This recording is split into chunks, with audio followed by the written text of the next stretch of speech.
Assalamualaikum warahmatullahi wabarakatuh. Kami dari kelompok 5 akan mempresentasikan hasil tugas diskusi kami, yaitu dengan kasus sirosis hepatik dan hematemesis melena.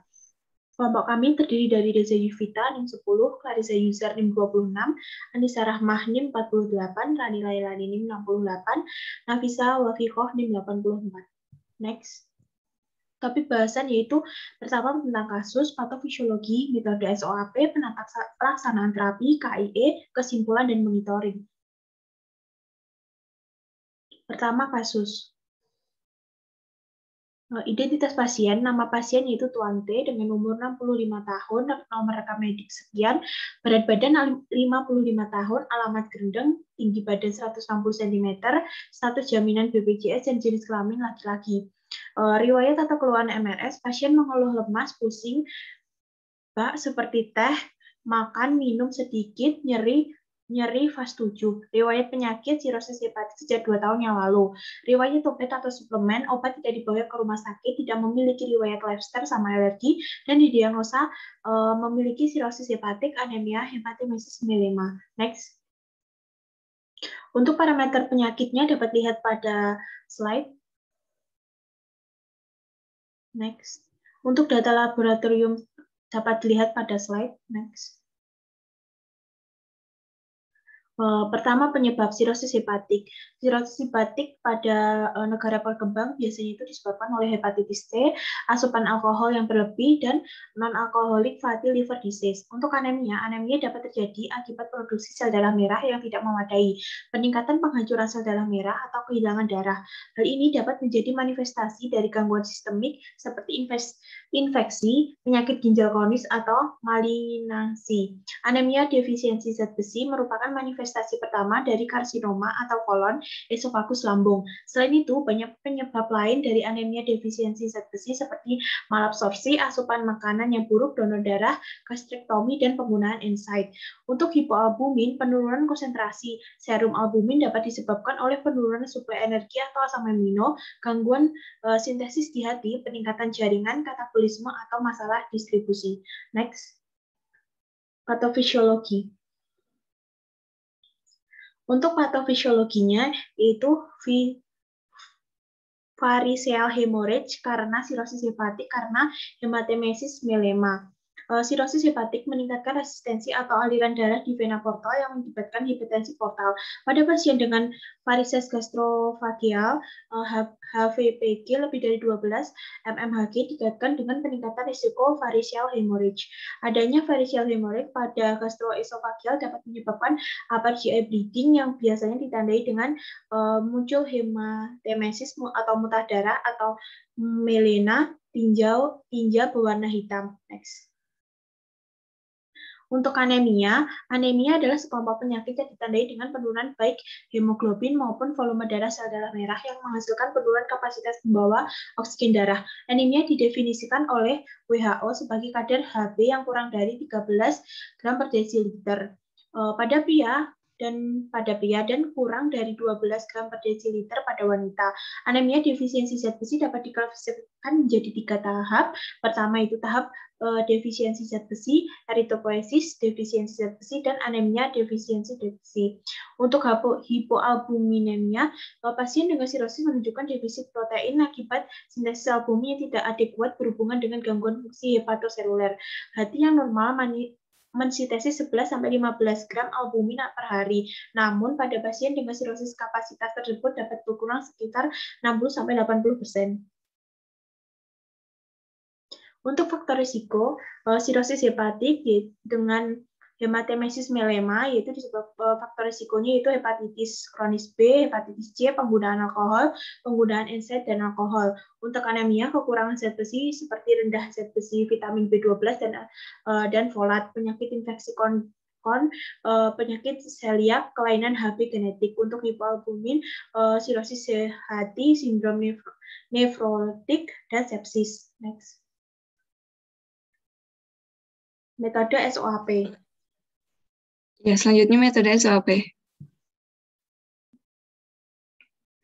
Untuk tujuan terapinya, yang pertama mengatasi pendarahan di vena portal sehingga tidak ada darah dalam feses maupun muntah. Kemudian kadar hemoglobinnya kembali normal, dan kadar albuminnya kembali normal. Yang pertama di sini ada subjektif, yaitu pasien mengeluh lemah, pusing, dan BAK seperti teh, makan minum sedikit, dan nyeri fase 7. Kemudian objektifnya ada BAB hitam positif, muntah darah positif, BAK seperti teh positif, lemah positif, pusing positif, total bilirubinnya tinggi 3,04, bilirubin direknya tinggi 0,63, SGOT 54 yang tinggi, SGPT-nya juga tinggi 130, trombositnya rendah 86, PPT-nya 15,9 tinggi, albuminnya rendah 2,5 dan bunnya rendah 6. Problem mediknya yaitu varisial hemoragi akibat sirosis hepatik dan hematemesis melena. Untuk terapinya belum, asesmennya pasien belum diterapi. Kemudian subjektifnya ada lemas dan pusing, objektifnya hemoglobinnya rendah 7,5, HCT-nya 20 yang termasuk rendah, eritrositnya rendah juga 1,5, lemasnya positif, pusing positif, dan INR. Kemudian problem mediknya ada anemia. Terapinya belum, asesmennya pasien belum diterapi. Lemas, albuminnya rendah 2,5, problem mediknya hipoalbuminemia, kemudian asesmennya pasien belum diterapi. Penata laksanaan kasus. Yang pertama, di sini ada varisial hemoragi akibat sirosis hepatik dengan hematemesis melena. Untuk terapi non farmakologisnya, yaitu melakukan aktivitas fisik aerobik intensitas rendah, intensitas sedang, harus minimal 30 menit 5 hari setiap minggu, di samping 2 sesi latihan ketahanan dan latihan fleksibilitas setiap minggu sesuai dengan keparahan yang diderita pasien. Kemudian makanan dan minuman kaya antioksidan, mengonsumsi kopi, coklat hitam, serta asam askorbat dalam jangka pendek. Kemudian untuk menstabilkan hemodinamik perlu juga dilakukan resusitasi ABC. Kemudian dilakukan endoskopi atau gastroskopi 12 jam pertama setelah stabilitas hemodinamik dicapai untuk memastikan penyebab pendarahan dan untuk terapi endoskopi. Selanjutnya, tepat indikasi sudah dijelaskan bahwa pasien 65 tahun mengeluh lemas, pusing, BAK seperti teh, makan minum sedikit, dan nyeri fase 7. Pasien tidak memiliki riwayat. Pasien memiliki riwayat penyakit sirosis hepatik sejak 2 tahun lalu, kemudian hasil laboratoriumnya BAB-nya positif, muntah darah positif, BAK-nya seperti teh, lemas, pusing, total bilirubinnya rendah, bilirubin direct juga rendah, SGOT tinggi, total bilirubinnya tinggi, bilirubin directnya tinggi, SGOT tinggi, SGPT tinggi, trombositnya rendah, PPT-nya tinggi, albuminnya rendah, bunnya juga rendah. Beberapa parameter ini merupakan tanda dan gejala adanya sirosis hepatik. Kemudian adanya muntah darah dan BAB hitam menandakan pasien mengalami hematemesis melena. Hal ini dapat diakibatkan karena adanya varisial hemoragi akibat sirosis hepatik yang diwujudkan dengan upper GI bleeding. Kemudian obat vasoaktif dan antibiotik profilaksis harus diberikan segera setelah suspek AVP atau varisial hemoragi ini. Kemudian resusitasi volume darah harus diberikan segera untuk memulihkan dan mempertahankan stabilitas hemodinamik untuk memastikan perfusi jaringan dan penerimaan oksigen. Di sini ada tempat pemilihan obat. Yang pertama, di sini kan pasien didiagnosis adanya akut gastrointestinal bleeding beserta cirrhosis hepatis atau portal hypertension di sini. Kemudian di sini dilakukan initial assessment seperti ditanya riwayatnya, kemudian fisiknya, kemudian pemeriksaan darah dan kultur. Kemudian ada resusitasi ABC. Kemudian secara langsung juga pasien dapat diberikan terapi obat golongan vasoaktif seperti somatostatin beserta profilaksis antibiotik seperti ceftriaxone. Di sini golongan vasoaktif dipilih karena dipilih somatostatin karena memiliki risiko komplikasi yang rendah. Kemudian profilaksis antibiotik dipilih obat ceftriaxone karena lebih efektif untuk mencegah infeksi bakteri pada sirosis hepatik dengan variceal bleeding dibandingkan obat oral norfloxacin. Kemudian Untuk penata laksanaan terapi yang tepat pasien ini, pasien diberikan somatostatin karena mengalami pendarahan dari saluran GI dengan anemia, di mana dengan penggunaan somatostatin dapat mengurangi kebutuhan transfusi darah dan dapat menurunkan secara signifikan risiko kematian.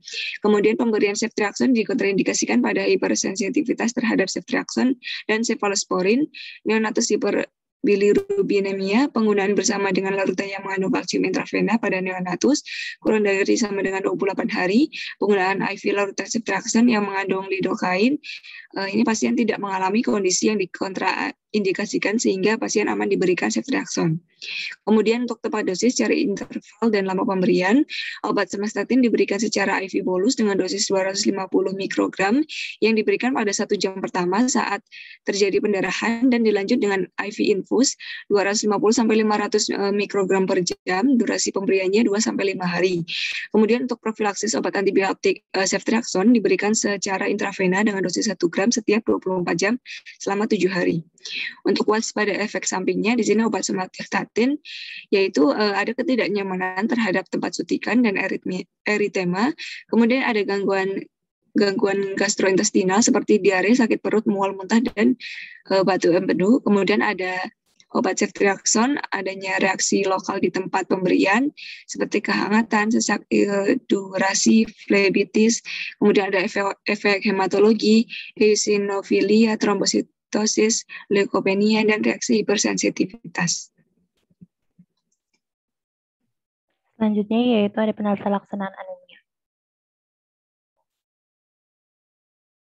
Untuk penata laksanaan terapi yang pertama, terapi non-farmakologis, yaitu dengan mengkonsumsi suplementasi makanan. Contohnya seperti makanan yang tinggi zat besi, termasuk hati hewan, sereal atau oatmeal, daging sapi, telur, bayam, lentil, tahu, dan kacang-kacangan. Kemudian konsumsi juga jus jeruk dan makanan yang kaya akan asam ascorbat. Selanjutnya untuk tepat indikasi, pasien pria berusia 65 tahun merasa lemas dan pusing. Hasil lab menunjukkan adanya penurunan kadar hemoglobin pasien menjadi sebesar 7,4 yang termasuk rendah, kemudian hematokrit rendah, eritrosit rendah dari kadar normal. Hasil diagnosis menunjukkan pasien mengalami anemia karena kadar hemoglobin 7,4 gram per desiliter di mana kurang dari 13 gram per desiliter. Pasien diduga mengalami anemia defisiensi zat besi dan untuk terapinya dengan pemberian FE oral.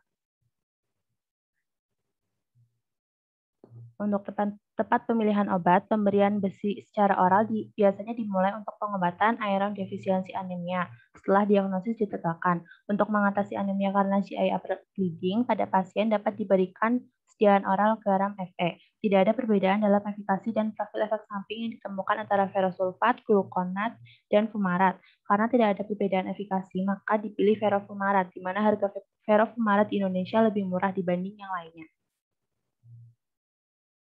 Kemudian tepat pasien diberi terapi FE fumarat oral karena pasien tidak termasuk dalam kondisi yang dikontraindikasikan, yaitu hipersensitivitas terhadap garam besi, kemudian tidak ada hemokromatosis dan anemia hemolitik, sehingga FE fumarat oral ini aman untuk pasien.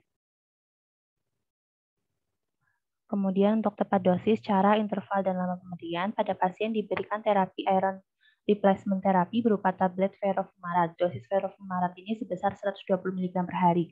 Pada tablet ferofumarat mengandung dosis Fe 69 mg, sehingga obat ferofumarat yang diberikan adalah 2 kali sehari. Tablet ferofumarat ini diberikan selama 3 bulan. Kemudian waspada efek samping, FE fumarat ini memiliki efek samping seperti sembelit, tinja menjadi gelap, mual, kram perut, muntah, perubahan warna gigi, diare, mulas, dan perubahan warna urin. Kemudian penata laksanaan terapi untuk hipoalbuminemia. Untuk terapi non-farmakologisnya yaitu makan makanan kaya akan protein untuk meningkatkan kadar albumin di dalam darah seperti gandum, putih telur, kedelai, kasein, gelatin, dan whey. Kemudian untuk tepat indikasi, pasien berusia 65 tahun merasa lemas dan data lab menunjukkan kadar albumin 2,5 gram per desiliter. Pasien didiagnosis hipoalbuminemia karena kadar albumin di bawah normal. Hipoalbuminemia didefinisikan oleh albumin serum yang kurang dari 35 gram per liter atau 3,5 gram per desiliter. Oleh karena itu, pasien mengalami hipoalbuminemia tetapi tidak signifikan secara klinis. Untuk tepat pemilihan obatnya, kadar albumin pasien yaitu 2,5, kadar tersebut di bawah batas normal albumin 3,4 sampai 5 gram per desiliter sehingga pasien didiagnosis mengalami hipoalbuminemia. Menurut WHO 2018, terapi farmakologis untuk albumin mungkin tidak diperlukan pada pasien dengan plasma albumin lebih dari sama dengan 2,5 gram per desiliter. Menurut Gata et al. 2012, pengobatan hipoalbuminemia ini sebagian besar difokuskan pada penyebab yang mendasari dan bukan pada hipoalbuminemia itu sendiri. Untuk mengatasi kadar albumin pasien yang rendah dapat dilakukan dengan terapi non-farmakologi. Selanjutnya adalah KIE atau komunikasi, informasi, dan edukasi. Untuk komunikasi kepada dokter yang merawat pasien, yaitu melaporkan adanya penurunan SGOT, SGPT, kadar albumin, serta peningkatan jumlah bilirubin sebagai tanda diagnosis sirosis hepatik dan adanya hipoalbuminemia. Lalu melaporkan adanya hematemesis atau benda darah dan melena atau BAB berwarna hitam untuk dapat ditindaklanjuti dan memungkinkan adanya diagnosis tambahan. Lalu melaporkan perlunya untuk melakukan pemeriksaan endoskopi untuk memastikan adanya pendarahan dalam gastrointestinal pasien. Juga melaporkan adanya penurunan kadar Hb, HCT, dan eritrosit sebagai tanda diagnosis anemia. Kemudian untuk komunikasi kepada perawat yang merawat pasien, yaitu melaporkan perlunya monitoring kondisi pasien termasuk muntah dan kondisi feses serta hasil laboratorium seperti SGOT, SGPT, dan bilirubin untuk memantau fungsi hati dan mengetahui keberhasilan terapi pada variceal bleeding. Lalu melaporkan perlunya monitoring parameter efektivitas antibiotik dalam pencegahan infeksi bakteri pada gastrointestinal. Melaporkan perlunya monitoring kadar albumin, juga melaporkan perlunya monitoring kadar Hb, HCT, dan eritrosit. Next.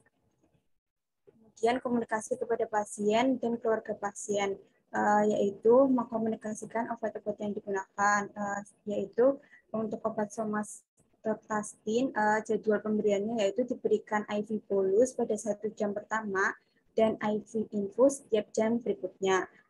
Jumlahnya yaitu 250 mikrogram dan 250 sampai 500 mikrogram per jam untuk IV infus. Lalu lama pemberiannya yaitu 250 mikrogram pada 1 jam pertama dan 250 sampai 500 mikrogram per jam selama 2 sampai 5 hari.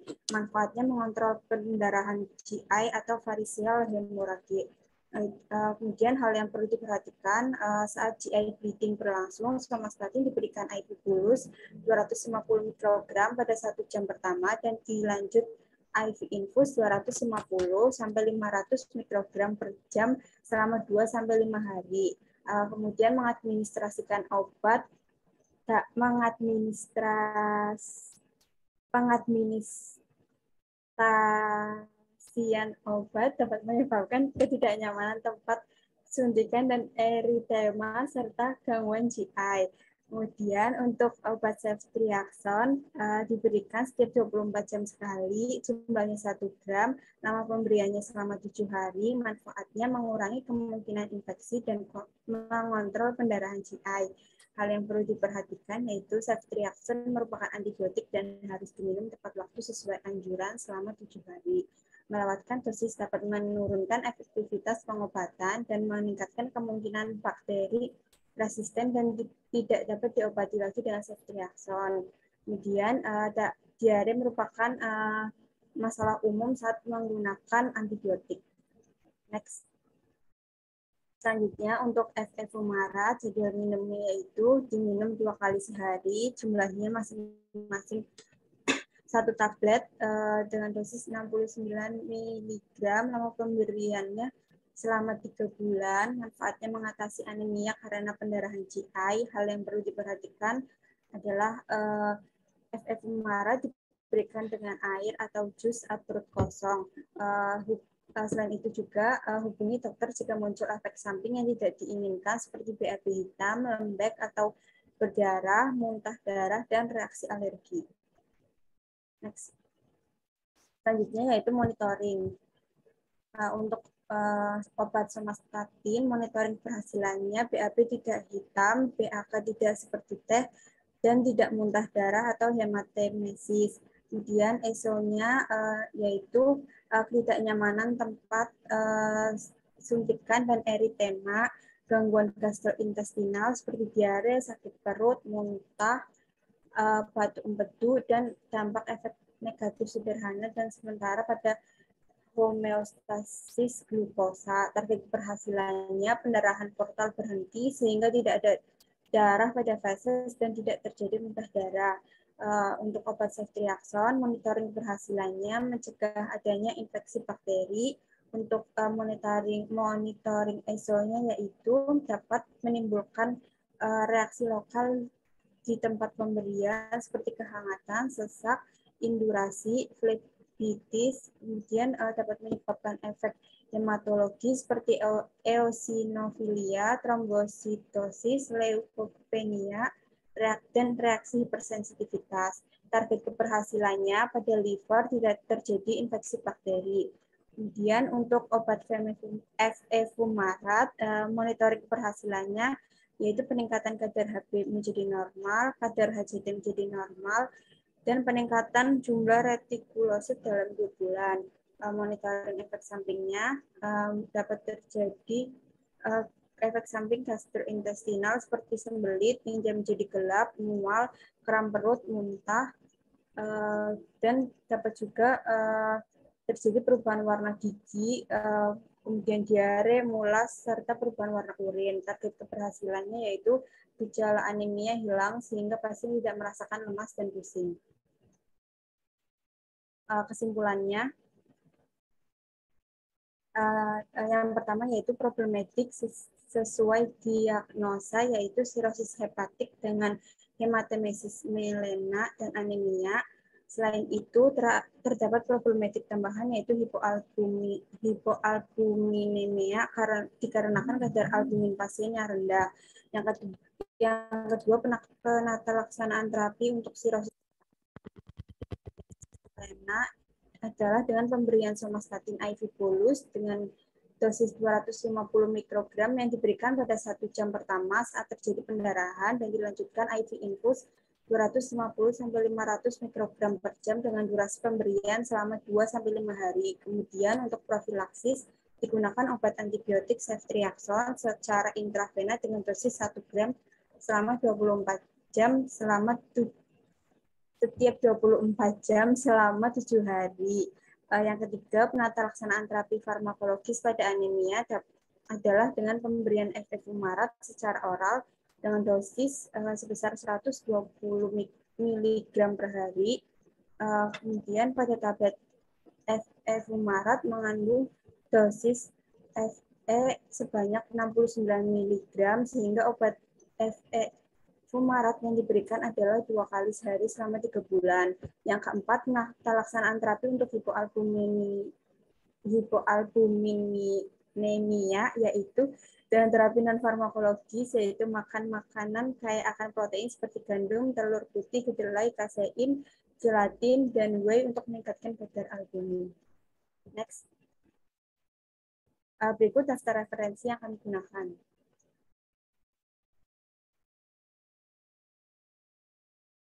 Terima kasih. Mohon maaf apabila ada kekurangan. Wassalamualaikum warahmatullahi wabarakatuh.